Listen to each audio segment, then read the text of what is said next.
Okay, so today I'm gonna unbox the Yamaha VC4B for black. It's a ceiling speaker, 70 volt, 4-inch driver. Um, Interesting how Yamaha individually packs this speaker, but their VXC line, at least the 6 and the 8 VXCs, come as a pair. So that was pretty interesting. I wasn't expecting these to be individually boxed, but they are. So let's go ahead and open the box. As usual, Yamaha has this well packed.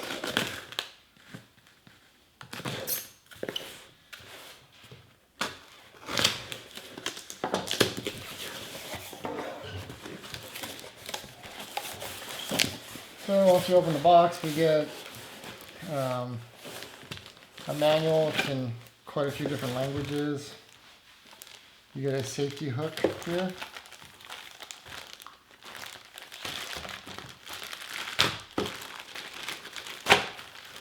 Okay. This attaches to the speaker, then you attach it to this other end to a joist.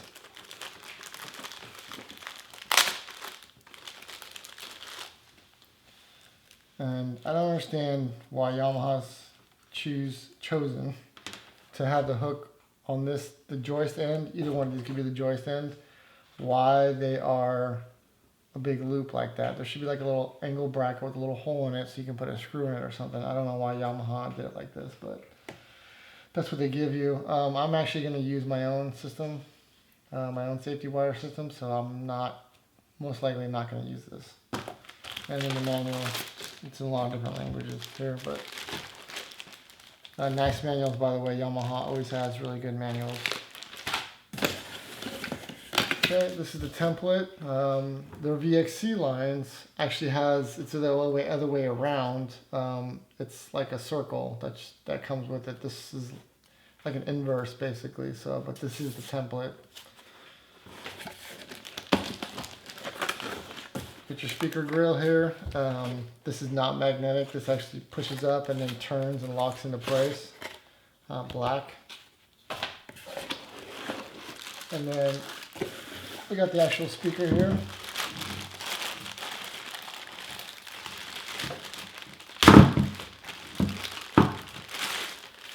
First impressions, this sucker is heavy. The manual says it's about 5 pounds. It feels a lot heavier than that. And considering this is only a 4-inch driver, these cost about 90 bucks a piece. And you can just feel the quality. I mean, this is a nice speaker. I mean, the heaviness to it. Part of the reason why it's heavy because it has a transformer built into it. But anyways, the back on this is metal, just like their VXC lines, and which are much more expensive. So, the VC4 is the lowest ceiling speaker, most affordable, even though it's still $90 for this little speaker. Prices have gone up significantly in the past couple of years because of inflation and supply chain stuff and all that kind of stuff. But still, I mean, I'm surprised they use a metal backing on that. That's probably why it's fairly heavy. So we got the locking, the locking tabs here. When you install them, Yamaha has a new design. Looks like they're using that on all their speakers now, because back in 2018 when I first installed Yamaha, the VXC 8s and 6s, they were a different design. They actually could flip out at any point, but now they've updated to a safety setup where this can only flip in and out at the very top. So once you've screwed it down, even just like half an inch or something like that, it will not come out until you back it all the way off and take it out. Whereas it used to just flop around until you tighten it. So that's they've introduced that new setup, which I think is good. You have a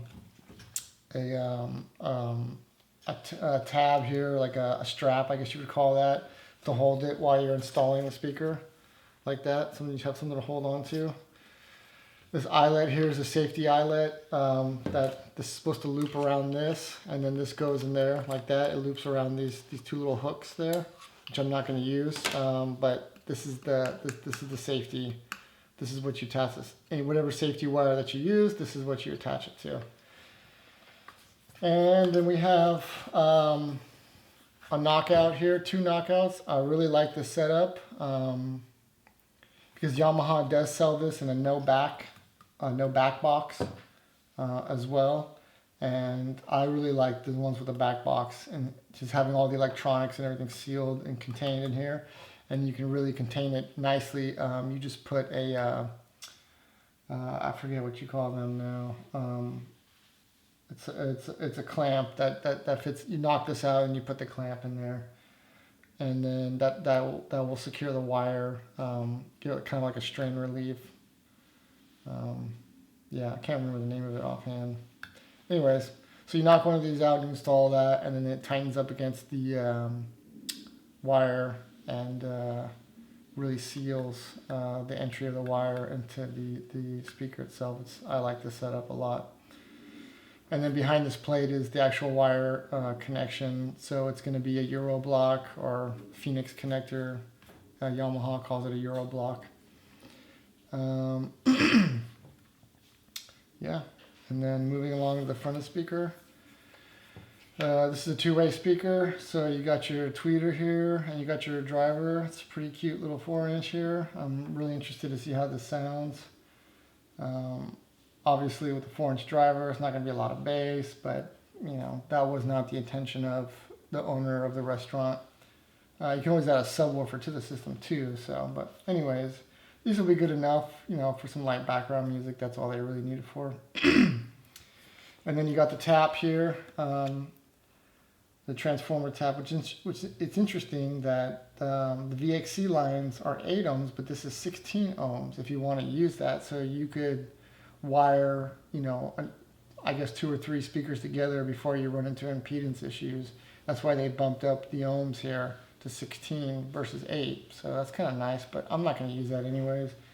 I'm going to be using the 70 volt tap selector on 6 watts. So that's what I'm going to use it for anyways. The front of this is really nice. The plastic is just, this is one solid little speaker. Man, it's just, the plastic's thick. The plastic has this kind of like sparkle to it. It's kind of interesting. The driver feels nice. Like the foam and just the look of the driver, the woofer there feels really nice. So got the Yamaha logo here. So overall, it's, you know, nice little speaker. I'm excited to see how they sound and how they perform. So. And I think that about covers it. So, yeah, thanks for watching.